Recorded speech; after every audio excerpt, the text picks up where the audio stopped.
Olá! Olha, quem está começando a programar, muitas vezes tropeça em umas coisinhas que podem atrasar, né? A gente deu uma olhada em vários materiais, tipo blogs, fóruns, guias, e eles mostram bem essas armadilhas.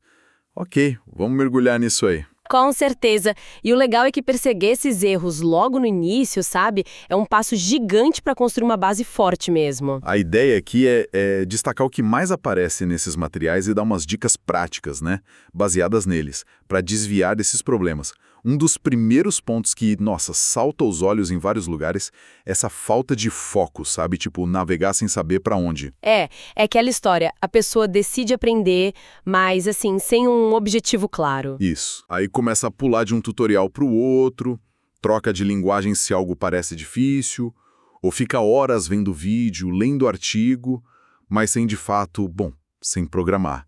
Dá aquela travada, né? Por onde eu começo? Web, mobile, dados. Exato. O que esses materiais batem muito na tecla é precisa ter estrutura e, olha, principalmente botar a mão na massa. As sugestões geralmente vão nos pontos em comum.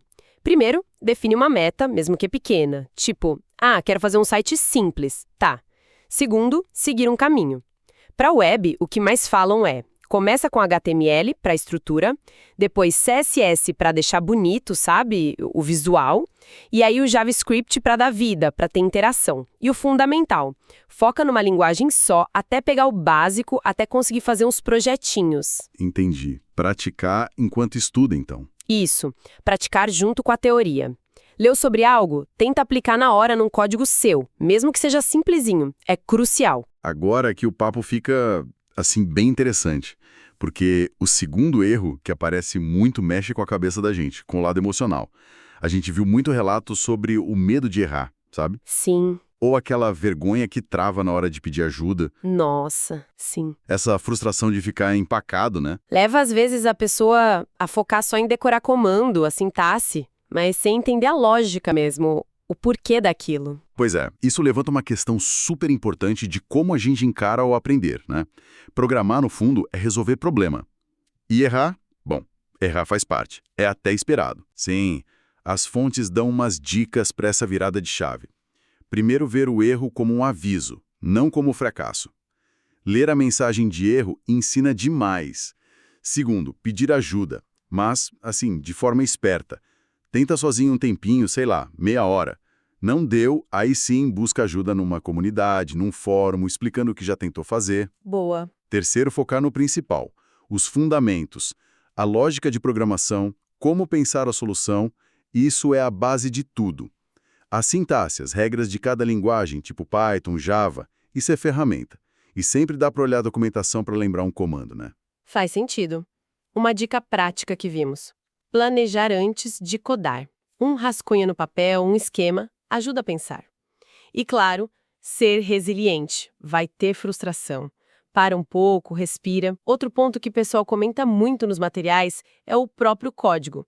Aquele código que até funciona, mas nossa, é confuso, difícil de ler, nome de variável tipo X, teste 1, sabe? Sem comentário explicando as partes-chave. Sei como é. Falam também de não testar direito, só o básico não vale e um erro grave.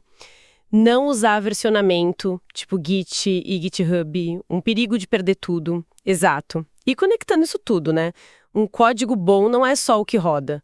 Tem que ser fácil de ler, de mexer depois, como um artigo bem legal falou. As soluções... Criar bons hábitos logo de cara. Tipo, indentar o código direitinho, usar nomes de variável que façam sentido, que descrevam o que tem ali, comentar o que for mais complexo ou uma decisão importante e, olha, essencial, aprender e usar Git e GitHub. O Git é tipo um super histórico do seu código, um salvar inteligente. Impede de perder trabalho e ajuda a trabalhar com outros. Fundamental mesmo. e também refatorar. Viu que tá repetindo o código? Transforma numa função, num pedaço que dá para usar de novo. Deixa tudo mais limpo. E para fechar essa lista de tropeços comuns, tem aquela coisa de parar muito cedo, achar que já sabe tudo, ou então caminhar sozinho nessa jornada. Sim. HTML, CSS e um pouquinho de JavaScript, tô pronto. Ou então O iniciante que fica só ali estudando isolado, sem trocar ideia com a comunidade. É um ponto bem relevante que várias fontes, inclusive gente experiente, tocam. O mercado geralmente busca mais que esse básico inicial, sabe? Precisa aprofundar. Talvez aprender um framework como React, Angular, que são como caixas de ferramentas para apps maiores, ou entender o back-end, banco de dados. Ir além, né? Exato. E tão importante quanto se conectar. Participar de evento, mesmo online, entrar em comunidade, usar LinkedIn, conversar com quem já está na área acelera demais o aprendizado e pode abrir portas que você nem imagina. Ficar isolado limita muito. Então, para a gente amarrar tudo isso que os materiais mostraram, parece que a caminhada fica mais tranquila com alguns pilares, né? Planejamento, praticar bastante e com foco ter a cabeça aberta para o erro, sabe? E entender que ele faz parte, código organizado e se conectar com as pessoas. Exatamente. E fica aí uma provocação para quem está ouvindo pensar um pouco. Qual desses erros bate mais com o seu momento agora? E mais importante, que pequena coisinha, inspirada nessas ideias, dá para começar a fazer hoje para ajustar o rumo? Deixe suas dúvidas nos comentários.